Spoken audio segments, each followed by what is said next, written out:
Good morning, everyone. Everyone on the West Coast, very, very good early morning. Thank you for joining us. I'm looking forward to this discussion because this topic is near and dear to all of our heart, considering what's going on around the world.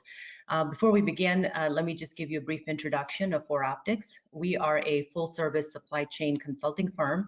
We focus specifically on helping organizations improve their supply chain from process perspective, people, and technology. And what's unique about us is that all of our team members are practitioners. So these are folks that have worked in the trenches, worked as leaders around the world in different industries, and so they have a I would say the front row seat to understanding what it takes to change an organization. And so we work with our clients in a coaching mode rather than a consulting mode, and that enables rapid results for our clients. So what I'll talk about a little bit today will be a flavor of one of the areas that we're addressing with our clients quite heavily these days. Pierre, next slide, please. So before we begin, let's start with the polling question. I'd like to just ask you guys to quickly answer this question based on just your knowledge of your organization as of today. So how well do you understand the risk in your supply chain? Chris, if you could please spin up the poll.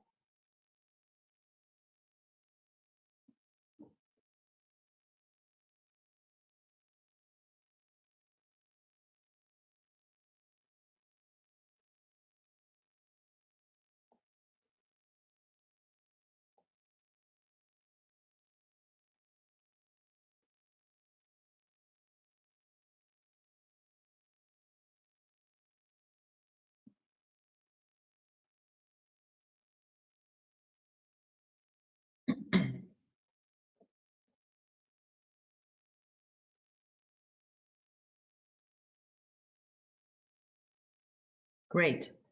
So it looks like we've got some interesting results. So the first question was, how fully aware are you of COVID-19 impact on your customers and markets?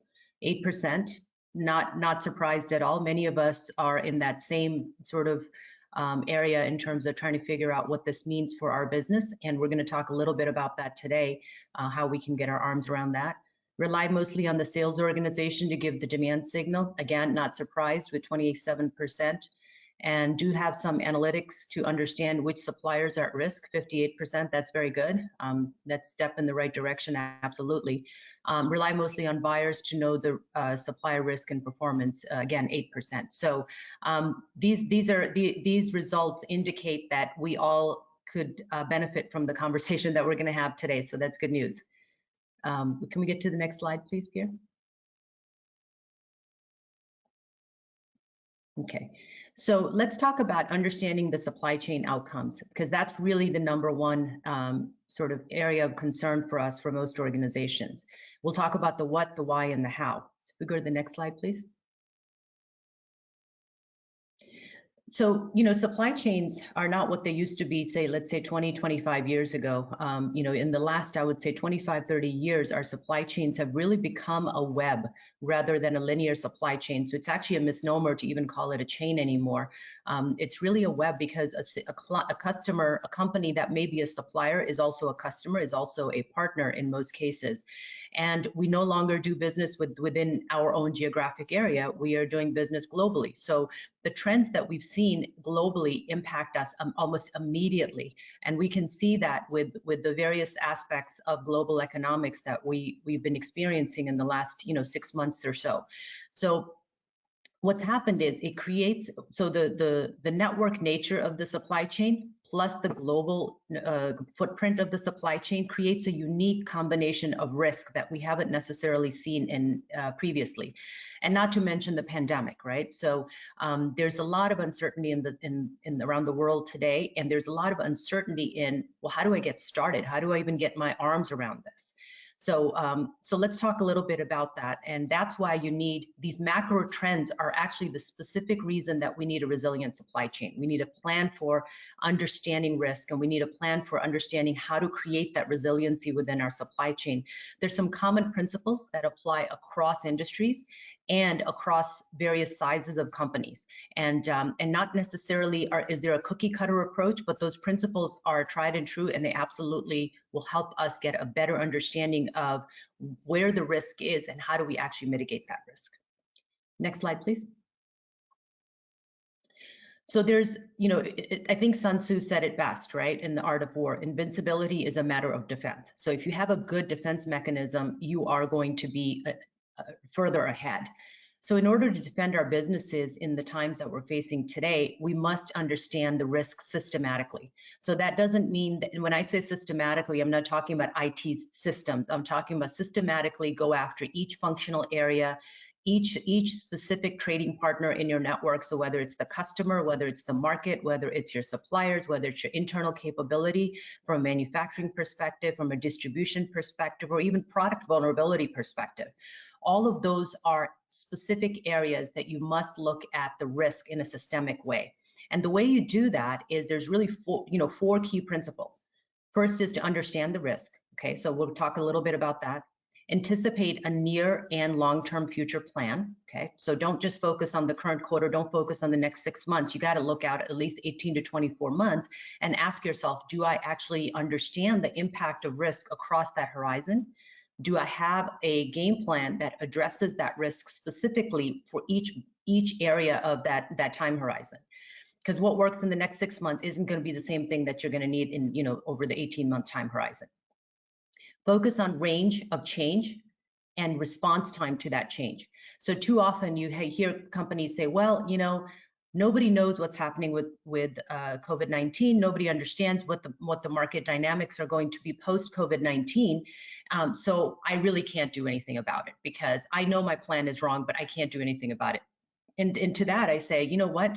Yes, we don't know what's happening post COVID-19. There's a lot of uncertainty. However, we've had a lot of uncertainty in our past, and we've seen certain behaviors. We've seen certain market indicators behave a certain way. So let's look at those. Let's look at the historical view. Now let's put on overlay on top of that what's changed in the last 10 to 15 years in our economy and in the way we do business, and let's develop a range of changes that we could see.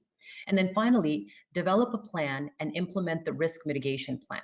Okay, so doesn't necessarily mean there's only one plan. There could be multiple plans, or there's a scenario-based plans. We'll talk a little bit about that. Next slide, please.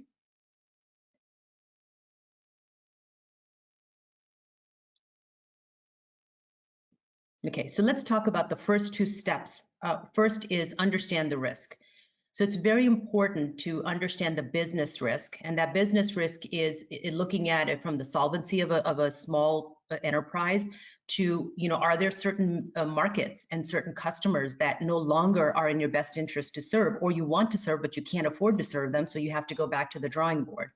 Are there regions, geopolitical risks that are new that you need to be thinking about, or by the way, they're on the horizon that you may need to be thinking about? For example, is your footprint in the right location? What was, does it still make sense over the course of next couple of years versus, last 10 years? So that's what I talk about, locate and identify the business risks, which is really the infrastructure and the footprint of your business as an entity as a whole. The second piece is market and customer risks. What we're finding, especially in the A&D space, is that we've got a lot of companies that didn't have a diversified portfolio. So what we're seeing is many of our clients reaching out to us and saying, a lot of my business is so heavily focused on the A&D space. However, there's applications for my product in other markets like medical devices, telecom, and so on. Help me diversify. So that's what we mean about, this is not necessarily a time to say, well, I'm gonna, I've taken a hit in this particular market, so nothing much I can do about it. You really have to think outside of that box and really think about how can I enter new markets and new customers to diversify my risk.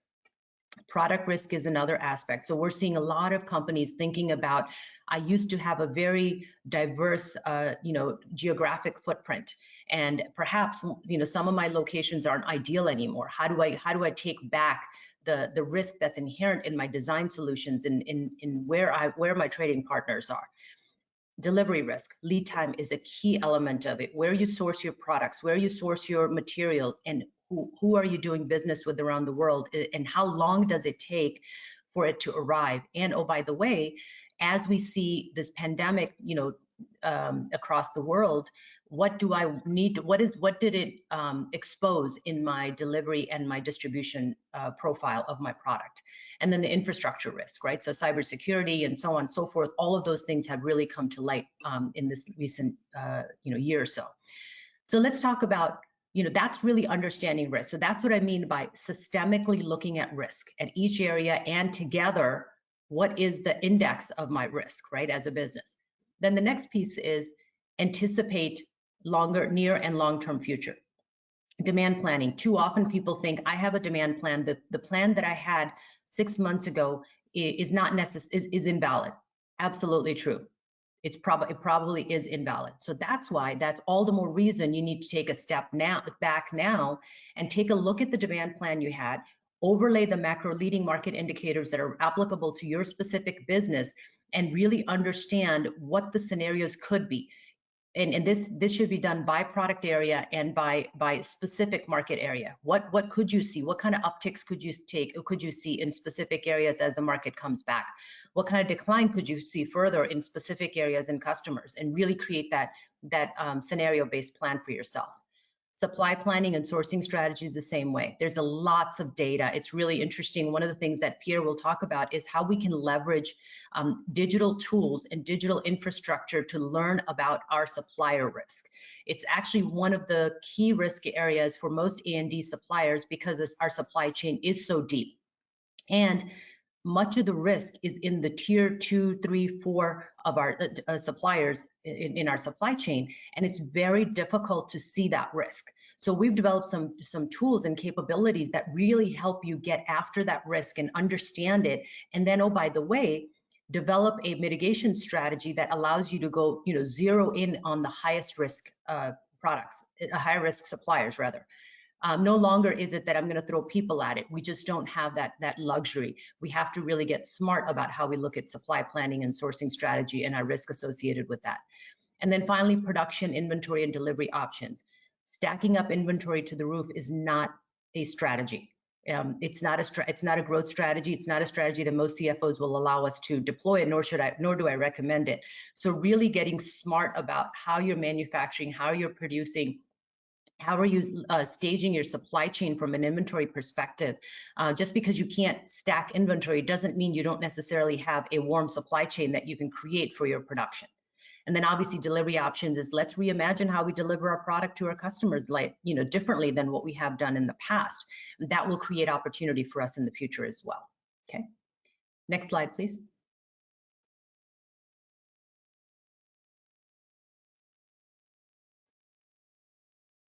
Okay, so let's talk about, what does it take to really bring this resilience plan to life?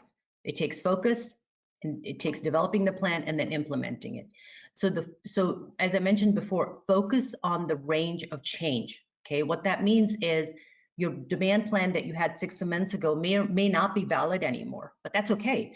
Let's look at what are the ranges of change that could happen. What are flight hours? What does that introduce in terms of change in your business? And let's draw scenarios that says, if flight hours go from this to this, we think we're going to see an impact on this product area for this long. If the market comes back in this way, this is how we're going to, comes back a V or it comes back a W, comes back a U shape. What does that mean for your business? What does that mean for your demand plan and for your supply structure? That's what we mean about having ranges of change rather than having specific, precise numbers, because then you're either right or wrong. And this isn't about being right or wrong. This is about being within the range of a strike zone, right? So being in the right zip code of where you need to be, so that you have a ability to capture the resurgence of the market when it comes back. Okay. Those leading indicators are very important, and those leading indicators are not something that you look at once. They have to be done, sort of on a periodic basis, so that you can look at it and say, am I within the, is my hypothesis correct? And am I seeing what I thought was going to happen? Or do I need to make changes to my leading indicators? And I would say from a supply chain perspective, do a deep dive, at least 2 to 3 tiers in your supply chain. So if I'm an OEM, simply going to the tier 1 isn't going to help me understand the true risk in my supply chain. You really have to go up to tier 2, tier 3, and you have to ask those specific questions. What do I need to do differently to help this supply chain meet my needs? When not just now, as I'm turning down the spigot, but also in the future as my demand comes back up. What do I need to do to preserve my supply chain flexibility and capability in this extended supply chain? And then the fourth item is develop and implement risk mitigation plans. And this is really important. So make sure that your mitigation plans address the top and the bottom line. And what I mean there is that look at your portfolio and really understand, do I have the right products and services that are going to be meaningful and are going to allow me to expand my market footprint as the market is changing? And do I have the right cost levers identified so that I can also make sure that I am making improvements to my bottom line? Too often, in this type of an environment, we react with such rigidity that we basically turn off, we really focus in on the cost, and we turn off all sorts of cost points that we think we need to preserve ourselves. And what I would say is be really careful about that. While you need to turn off the cost points in some areas, but in other areas, it's actually a time to step back and invest in your future capability. Digital would be one area. This is a time to step back and really exercise your digital tools that you have today and expand your portfolio of digital capability so that you can use it to mitigate risk in your supply chain now and also predict where your business is going in the future. Okay. The other is don't be afraid to make bold moves. I would say in my career as a practitioner, where I made bold moves when the market was down, I faced a couple of downturns in my career where I made bold moves. I actually preserved the ability to recap on the resurgence in a very, very quick way in those areas. Where I kind of shied away from making bold moves, then I suffered when the market came back. I wasn't ready as a supply chain. So really be sort of thoughtful and really understand, are your moves high stakes enough that you're going to be able to recap the market when it comes back. The other is don't create a plan for the bookshelf. So what I mean there is don't do this planning exercise once, put it in the bookshelf in a nice binder and say, I have a plan. This is a living plan that needs to be visited, as part of your monthly, your quarterly process. I'm not saying your plan is going to change on a monthly basis. You're going to monitor it, but you will have levers in there that says, if those indicators shift, I need to go replan, okay? That is really, really important. Too often people go through this exercise and they make a nice presentation to the executive team, and then it just basically sits on the bookshelf. Don't do that. The final piece is ensure you have a closed loop process to continuously review the plan with the stakeholders of your company. So your CFO, your CEO, your COO, all of those folks have to be really, really in tune with the plan that you're making. And they have to understand the key elements of it. And they also have to understand what are those parameters that you're watching to see if we need to do something different than what we had planned. So make sure that open conversation exists as part of a process, as part of a closed loop process that's feeding on itself, okay? So next slide, please. So let's talk about how to build a resilient operation. So we've already established there's a lot of unknowns, and we've already established that we're sort of in that stage where most companies will, can get into that sort of analysis paralysis mode, right? They might misapply strategies or take the wrong actions and so on and so forth. And this is where you really have to go back to and say, can I see the data? Be data driven. Okay, can I see the data? And I'm sure that many of you who've been in the A&D industry, like I have, there are folks out there say, well, back in 1989, this happened, then we did that, and then that happened. Well, the fact of the matter is our supply chain just a little bit different now than it was in 1989, right? So it's good to apply people's experience, but what's best is being data driven. Look at the data from 1989, but look at the data between 89 and now, and also look at what's happening today, and then overlay the two. So really take a data-driven approach and then get intelligence from the organization. That tribal knowledge is very, very important, but don't base all your decision on tribal knowledge alone. Apply it as business intelligence on top of your data-driven action plan that you have, okay? Second is process rigor. You got to make sure that this is part of a process and that you got the entire organization looped in. Otherwise, it becomes one person's plan. And when that happens, you'll lose the organization, okay? You may be spot on, but if you're not listened to, it doesn't matter, right? So get the buy-in from the organization such that everyone understands what we're trying to put on the table, and they understand how they contributed to it, and they understand how their function is going to support that plan moving forward. This is very easy to say, but it's very rarely done, and it's very, very difficult to try to get an organization to march in that one direction, especially if there's uncertainty. So don't take that lightly. The process rigor is very important. And then the third piece is transparency. So you got to make sure you've got transparency to what's happening today, what's happening in the future, and oh, by the way, be ready to accept when you're wrong. And that level of transparency will create a resilient supply chain and a resilient operation, and that's really important. So speed, visibility, and stability will all come through if you've got this, if you're sort of approaching this this resilient supply chain operation from these three elements. Okay. With that, I think I'm going to hand this back to you, Pierre. Yeah, thank you, Shima. That was really insightful stuff on the state of supply chain and how the world is changing post-COVID and how there's more uncertainty. So thank you for that. We're going to switch gears a little bit here, and we're going to start this next section that's just going to go over a little bit about aerospace products, what makes supply chains interesting from that perspective, and then how you can leverage digital technologies to invest now and create a lot of value for the future. So before we kick off this section, though, I do want to have our second poll spin up just so we can get a flavor of what people think. And I would like to mention, as the poll is spinning up, that again, you can send in your questions into the queue at any time.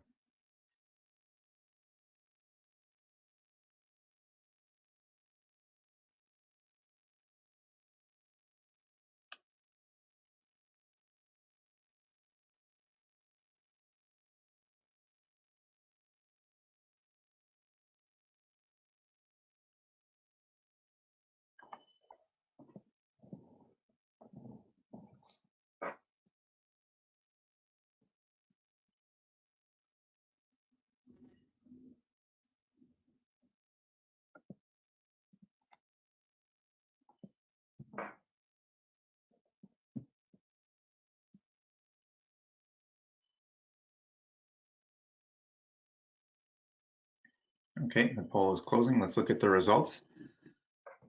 It looks like, so very interesting. The first thing, 10% of the people, I guess, are quite bold. So they don't see risk in the world right now. So I find that one interesting. The rest of the results do look like they make a lot of sense, especially the one with the highest percentage at 38. It segues, it dovetails nicely into what I'm about to discuss in terms of, pressure to manage inventory and preparing for a resurgence. And so the 19% at my customer forecasts are not reliable. I would have expected that to be slightly higher because it is a chain, of events that happen in a supply chain. And if your customer changes their forecast, or if upstream your forecast change, it puts a lot of variability in the equation. But yeah, no, this is a very interesting result. So thank you for that. If we can just close the poll, and we'll continue the presentation.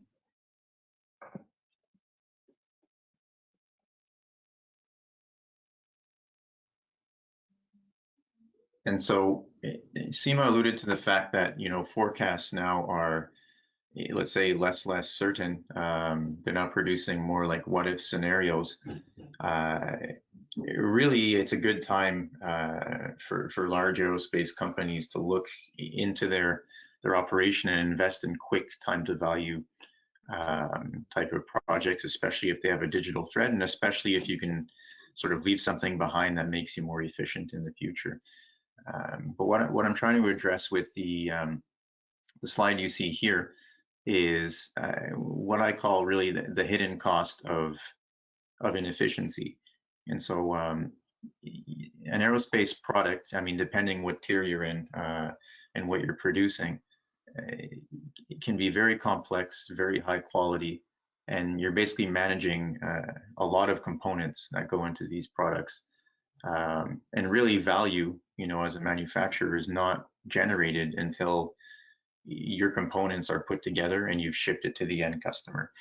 So that being said, the hidden cost of really having an inefficient or variable supply chain you see on this slide here is if you take two products as an example, I just took planes, and you have one that's perfect, meaning everything comes in the supply chain on time, there's no quality issues, and the rest of the organization doesn't have to intervene.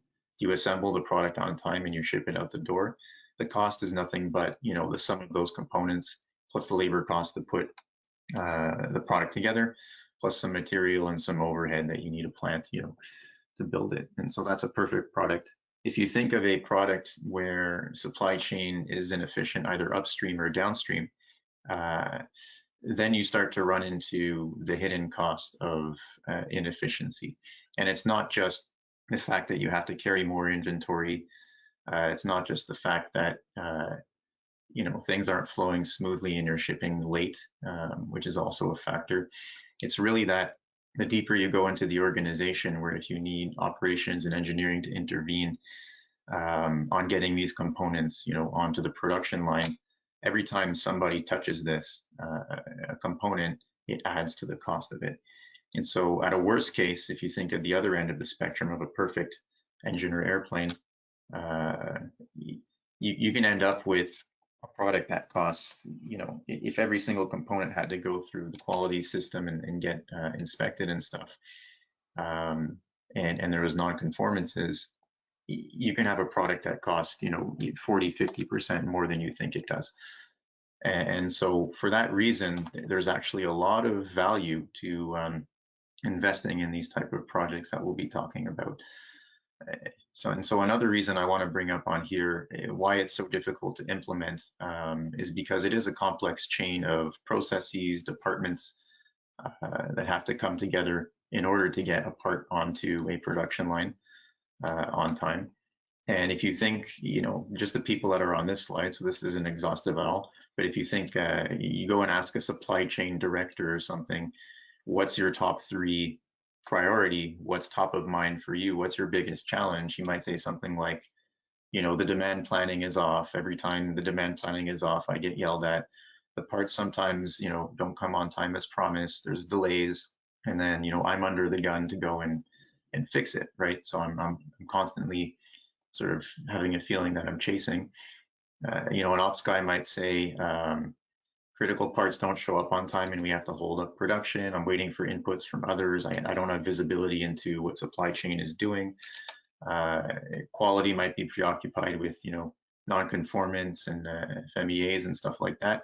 And engineering, are looking at, by the time a component gets to engineering, if it's required, are looking at, I don't have enough data to be able to quickly assess, what this component, what the deviations in these components are telling me, and I'm often under enormous pressure just to provide approval. So there's people, ops people coming to tell me, stamp this part, it's good, and really my job is to do the opposite. So all of this says there's a misalignment of priorities in this chain, and to address this, really, it's all about visibility. It's all about stitching a digital thread across this organization that goes from when a component comes in to when it ends up on a production line, and providing visibility to everybody along this chain as to what's going on.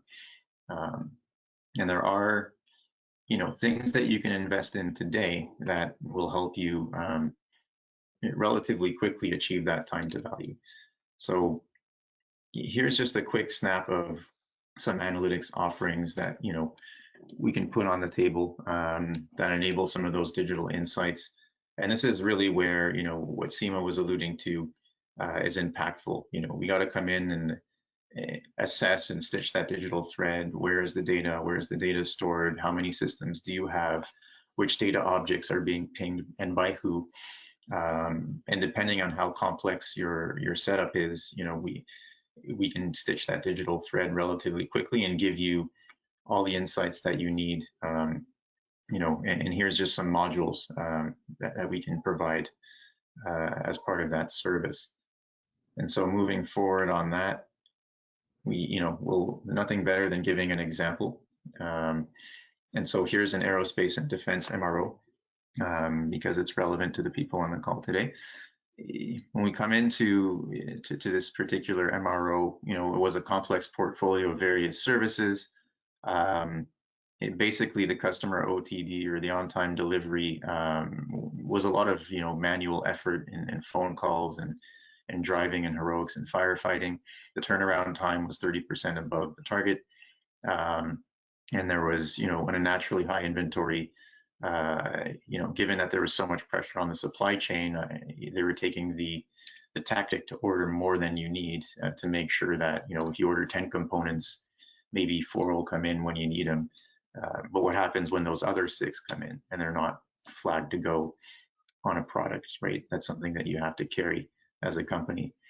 And so we did basically exactly what I just alluded to. You go in and you stitch the digital thread, you do the assessment, you get the modules. In this case, is the forecasting, inventory, supplier performance, and product value streams that we touched and provided the analytics for. And you can see the results on the bottom, which really speak to the hidden cost that I was alluding to a couple slides back. So double-digit reduction in inventory, because now there's visibility across the chain. An 11% improvement in OTD. Turnaround time, 10-day reduction, is actually quite interesting, because you can do 2 things with that. One, you can either get more product through, push through with the same amount of people and the same overhead, which is very interesting in today's context, or you can do it more efficiently. So there's a net bottom line saving on that one, which is extremely critical. In terms of the ROI of doing such an investment, and here's where investment in analytics comes through, and here's why it's interesting for companies to do that. The ROI calculation, it really is a quick time to value. If you do get the process, the technology, and the data part right, I mean, you can get ROIs in the hundreds and hundreds of %, and that's basically exactly what happened here.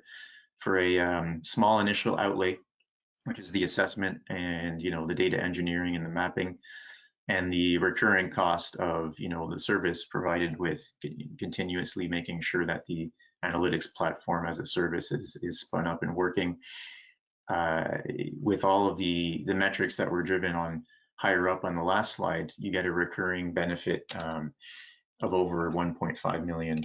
And this is to say, this type of shop, I believe, had about $50 million in revenue, maybe 11 million or so in EBIT. And so having a 1 million recurring, if you're a large company, doesn't sound like a lot, but for this particular shop, it's a 15% recurring improvement, and that gives you an NPV, of 3.2 million. So obviously a good investment. You invested 150K and you got a net benefit of 3.2, and now your throughput's increased. So that's the power of really, getting the analytics piece done right. And so how do we get started? I like the mantra, think big, start small, and go fast. I've seen analytics done in many, many ways, going into different companies.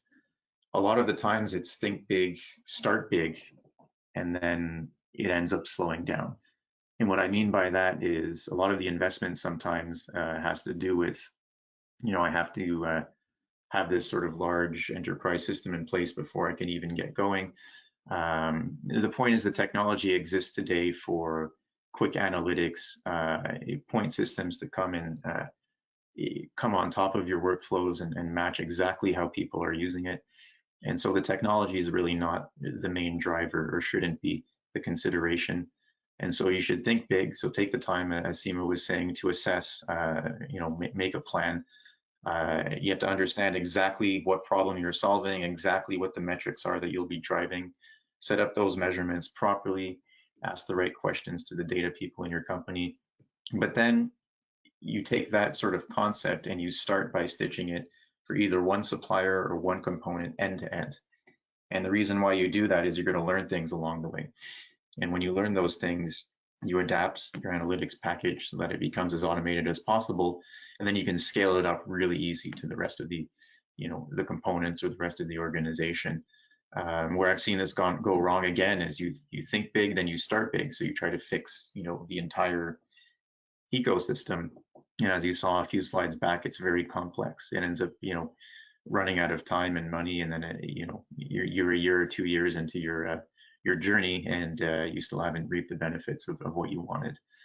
And go fast. The best way to go fast again is to bring in a partner and enable the digital experts at that partner to come in and drive sustainable and scalable sort of growth and initiative. So the best way to do that is to buy it as a service in this particular case. And so really, I mean, that's really all I'm going to say for now. And I guess let me go to the next slide here. If you have any more questions or you liked what you heard, or you want to go deeper into any of the topics that we discussed today, definitely feel free to reach out to us. So you have here our contact information, and we'll be more than happy to take a deeper look and discuss your particular issue and your particular need.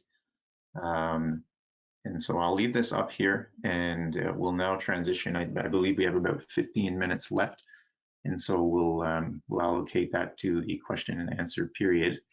If you haven't sent any questions in yet already, please just send them in with the chat queue, and hopefully, Chris, we have a few questions already queued up, and we can get started. Yep, here. Okay, so the first question is, can I start my assessment while I'm still in lockdown, and do you need to visit my facility? Okay, I can take that, Pierre. Yeah. The answer to that is absolutely. In fact, there's no necessarily physical visit that's necessary. We're actually working with many of our clients to help them recast their, their operations based on what's happening, and all of that is done remotely because it's very data and data heavy, and we also can do all the interviews and talk to people and get the tribal knowledge via Zoom versus having to go and visit the facility. So absolutely. Yeah, correct. Absolutely. And to complement that, we do have certain technologies that enable us to remote connect, remote assist. And so if anything like that is required, we do have ways to address that. So there's no worry about the fact that we're all in lockdown. We can still come in and do our thing. Okay, so there's a question for Seema. So they say she mentioned coaching mode rather than consulting mode. What does that mean? That's a great question. So what do you do? What happens when you hire a typical consulting organization? They come in, they look at your operations, they tell you what's wrong. They may even come in and fix it. And as soon as many of them, not all, but as soon as many of them leave, a lot of the knowledge goes with them. So what we do is we come in, we look at your operation, and we figure out what needs to be fixed, and we work with you to fix it. And during the time that we're fixing it, we actually use bulk of your resources to help you fix the problem, so that we're coaching your resources and doing the knowledge transfer versus telling you what you need to do and then walking away. So that way there's better knowledge transfer, and when we leave behind an organization that has sustainable change that can run on its own without our day-to-day support. Okay, great. I am in the service business. How could this thinking apply to me, or is it just for manufacturing? Okay.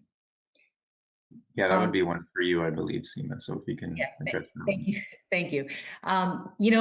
This concept is not just for the manufacturers in the audience. It absolutely applies to whether you're a product company or a service company, because it applies to anyone who has customers, anyone who's providing value add services to those customers and has suppliers that they're relying on, right? Or the internal resources that they're relying on. So this is about optimizing your resources to ensure that you are going to meet the needs of your clients. So services is absolutely this is applicable to services, absolutely. In fact, even more so, because there's so many dependencies for services companies, for MRO shops, for example, on market indicators and leading indicators, flight hours, and so on. So it's actually really, really important that that our friends in the MROs, industry pay attention to this type of an approach.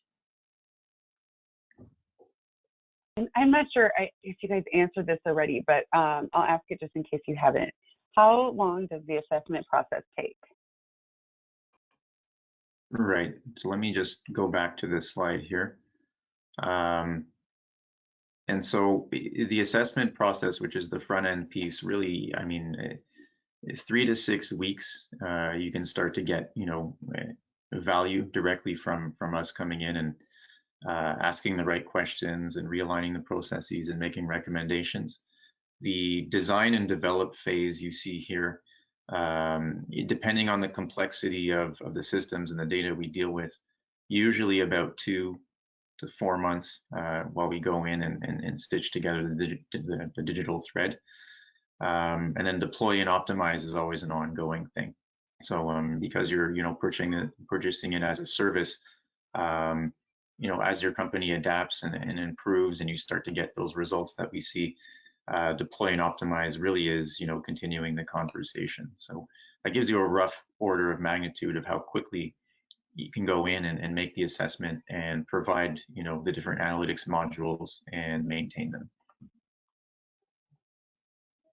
Yeah, I think that's a great point. Because it's a SaaS model, it allows you to really get this thing up and running very quickly without it making it, a huge investment of resources from an IT perspective or even the functional perspective. A typical software implementation takes many, many months and a year sometimes. That is not the intention of this solution. We actually go in, quickly figure out what needs to be implemented, and we are doing rapid design, and then we're able to deploy that very quickly with our clients. So in a matter of, like Pierre said, in 3 to 4 months, you're up and running with a set of analytics that are specifically tailored to the business that you have.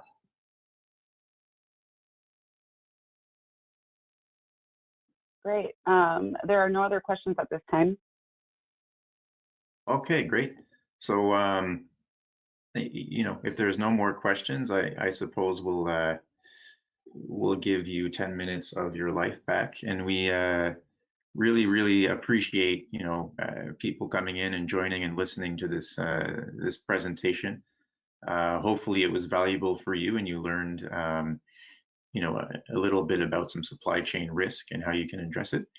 And actually, can I? Yeah. I'm sorry to cut you off. We have 2 more questions that just came in. Oh, fantastic. Is it okay if I interrupt? Yeah, no, absolutely. Let's do it. Okay. All right. So another one for Seema. Could you please explain in specific how digital technology will help, and also what is the role of blockchain technology?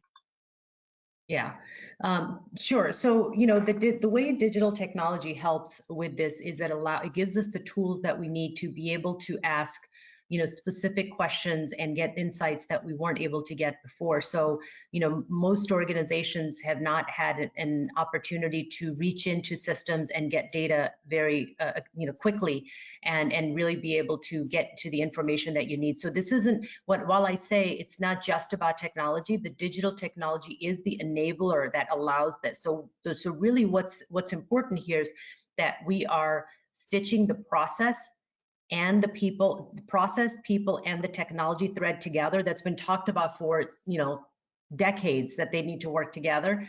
What we've done is we've stitched it together as a service so that you get this in almost like a one shot, right? You get a complete solution through this service. So you have access to data scientists, you have access to digital tools, you have access to domain experts, and you have access to trainers that are going to come in and train your organization. So really, the digital, you couldn't do this if we didn't have the software as a service type of a digital capability. Blockchain, I think blockchain is still maturing. I think that it will, to me, it'll be just a sort of a transactional piece that'll come right into our tool set. So we're not necessarily doing anything actively with it today. We have some products that we are in the, sort of the R&D mode right now that we're working on together as partners and addressing that piece of it. So I think it'll be a key enabler that'll incorporate blockchain into this. So Peter, I don't know if you want to say anything more from a technology perspective on blockchain piece. Yeah, I mean, absolutely. So blockchain is it really just enables you to perform transactions securely. It's really all it is. It is a more complex way of doing it, and really the value that we see and where we're going with it would be to have like a handshake type of thing. If you have multiple stakeholders that are sort of outside of your organization, if you can create your version of the blockchain where everybody's sending information securely across, it'll help address. There does seem to be an issue generally in the industry, and I'm not talking internally to one particular company, but when you come to interact between aerospace companies, whether you're a provider, an MRO, an OEM, or a customer, or an operator, there seems to be a general reluctance to openly share data.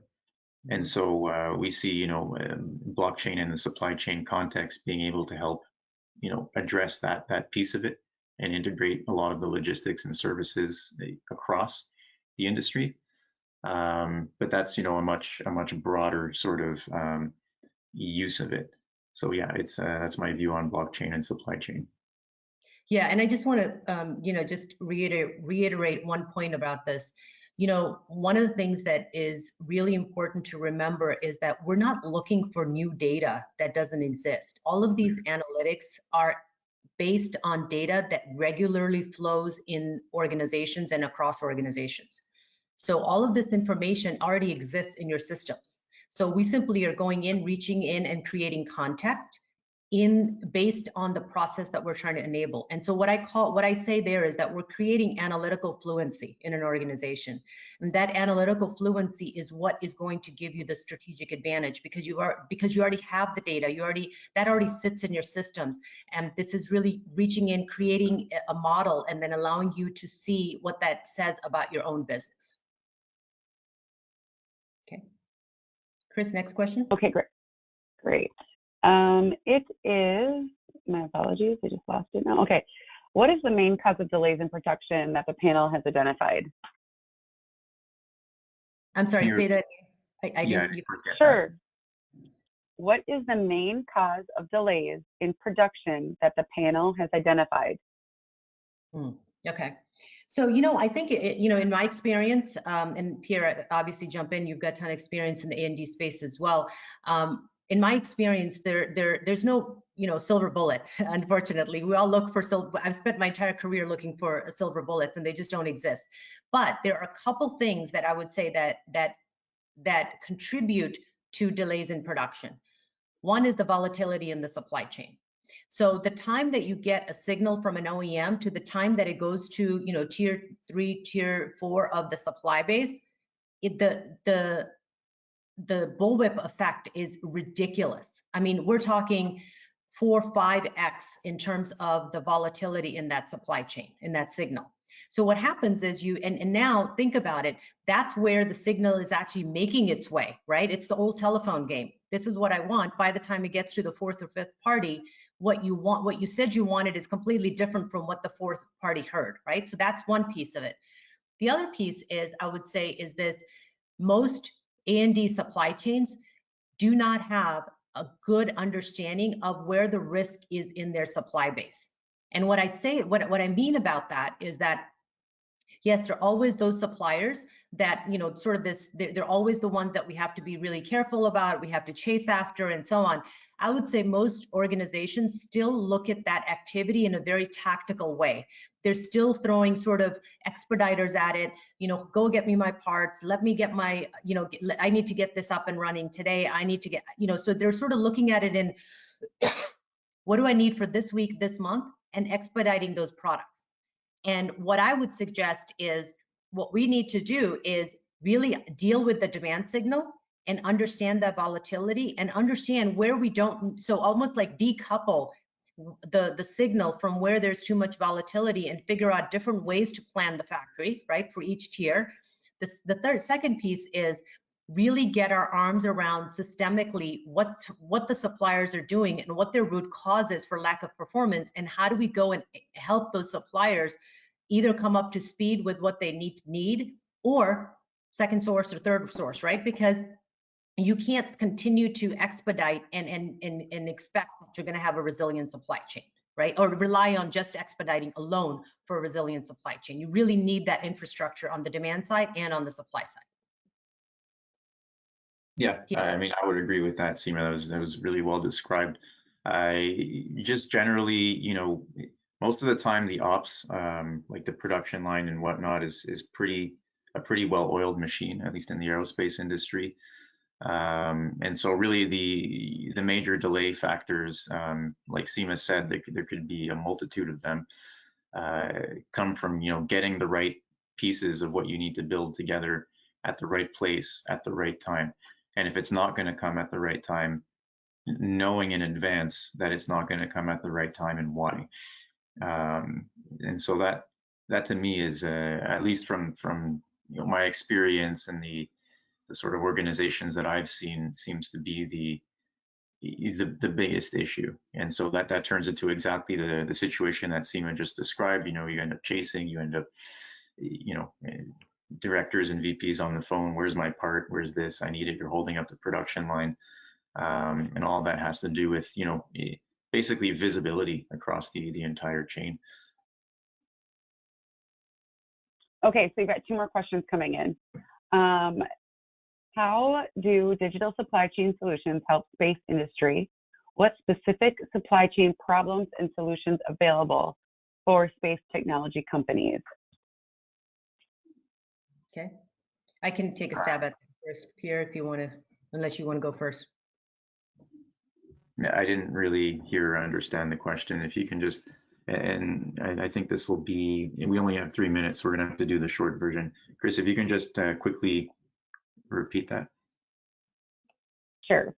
How do digital supply chain solutions help space industry?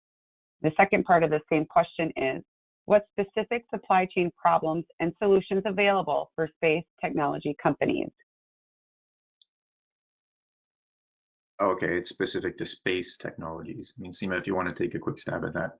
Yeah, I mean, I'll take it stab at it from a process perspective, and how about you deal, you know, you address the technology piece. What I would say is that, you know, from a process perspective, there's really no difference. I mean, many of the suppliers of space companies are the same that are in, you know, commercial A&D, right? And DoD and so on. So what I say is that there is obviously higher level of investment in a lot of the space technologies, and there's obviously a next level of, you know, security and so on and so forth that you don't necessarily have on the commercial space. So what I would say, the infrastructure is the same. The need for you know, the need and how you address it is the same. There are aspects to a space business that are a little bit different. That's basically just going about how you might deploy these analytics. And Pierre can mention that in terms of different technologies, but what you build and what are the pressure points that you might hit, they're exactly the same. Yeah, I would agree. I would say there's the only facet to that is the technology investment. You know, if anything, that industry can leapfrog a lot of the sort of legacy things that are going on. It is a bit more of a complex connect when you deal with space, as far as I can tell anyway. And I would focus my investment there on just finding a safe and secure way to adopt like the latest cloud type of technologies, because that just enables, all of the other things to happen. And so that would be my 2 cents there. I mean, there needs to be a bit of an infrastructure and technology play with space companies, and that requires a lot of architecting. Right. And so that's it. I think we're up against the hour. Thank you everyone for joining in. It was a lot of fun and a lot of good discussion at the end. So thank you for the questions. And if there's anything, feel free to reach out to us and we'll be happy to respond. Other than that, have a great rest of the day. Thank you. Thanks, everyone. Bye-bye.